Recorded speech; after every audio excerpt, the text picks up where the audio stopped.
अनुगुल जिला शिक्षा अधिकारी कार्यालय सम्मुखें माध्यमिक स्कूल शिक्षक शिक्षयित्री और कर्मचारी मानक विभिन्न समस्या तथा 21 दफा दाबी नहीं गणधारणा बसिଛନ୍ତି। सूचना अनुसार ओडिशा माध्यमिक स्कूल शिक्षक संघ जिलार 8टी ब्लॉक समस्त सदस्य आज 12 घटिका समय जिला शिक्षा अधिकारी कार्यालय सम्मुखें एक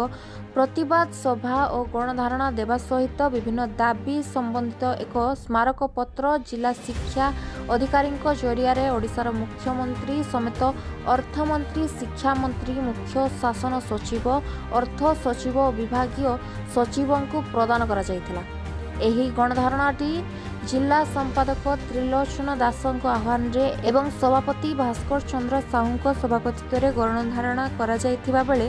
जिलार 300 रु ऊर्ध्व शिक्षक शिक्षयित्री और कर्मचारी जोग देथिले।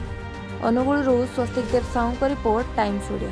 परिचयटा जदि दाबी पूरण ना आगामी पदक्षेप कौन रहिबो केउ अंचल से आसी ता व्यतीत केवल अनुगुल जिला ना बाहर जिला मानकर भी ए भलिया जे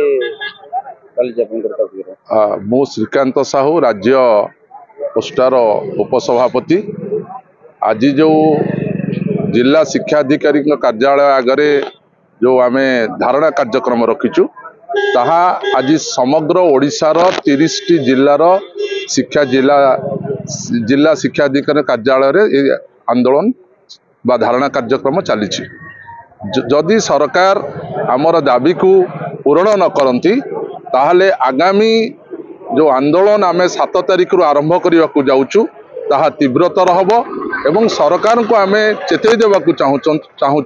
जे गत अगस्ट 9 तारिख रु क्रांति दिवस रु जो आंदोलन आम आरंभ करिचु से आंदोलन सरकार आमको बारंबार प्रतिश्रुति देइचंती हम इंटर मिनिस्ट्रियल कमिटी बसिक आपण मानकर समस्यार समाधान करा जिवो ता सत्वे सरकार कर्णपात आमर दाबी प्रति आदौ सदैव भाव में विचार न करी आमर दाबी को टालटुल नीति अवलंबन करी आज करू काली करू एभली आमको प्रतिश्रुति दे चली तेणु ता विरुद्ध रे आजिर एठी धारणा कार्यक्रम आम अनुगुल जिलार 8टी ब्लॉक रु समस्त ओस्टार कर्मकर्ता एवं जिलार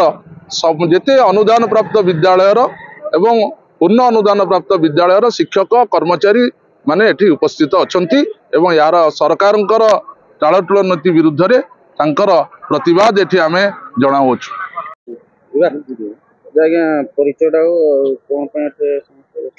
संपादक ओस्ता संपादक त्रिलोचन दास आज आम गोटे 1 दिवसीय धारणा कार्यक्रम डीओ ऑफिस सामने रखीचु। तार कारण होची गत अगस्ट 9 तारिख क्रांति दिवस दिन ठारू दीर्घ दिन व्यापी आंदोलन कला पर मध्य सरकार आमर कौन दाबी को कर्णपात करूना से आज आम समस्त एकत्रित होइचु एवं मुख्यमंत्री उद्देश्य रे शिक्षा मंत्री उद्देश्य रे शिक्षा सचिव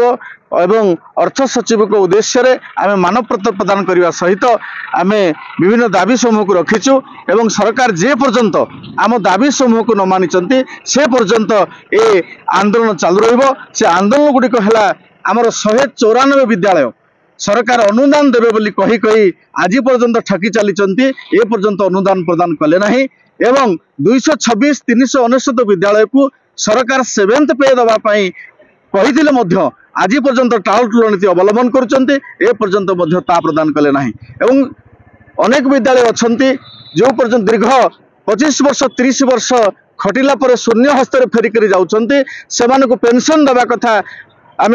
सुप्रीम कोर्ट जीति हाईकोर्ट जीति सरकार ताकू अवहेला कर नदेवाई टालटुल नीति अवलंबन कर दीर्घ दिन कार्य कला सरकार नीतिधारा अनुसार 60 रु 62 वर्ष पर्यंत आउ 2 वर्ष सुपर अन्वेषण एज करने कथा सरकार प्रतिश्रुति देते कार्यकारी करना तारी विरुद्ध में आम आज डीओ मैडम माध्यम सरकार को आम दाबी पत्र दौचु और 1 दिवसीय धारणा कार्यक्रम बसचु। मुझे भास्कर चंद्र साहू अनुगुल ओस्टा सभापति जिला सभापति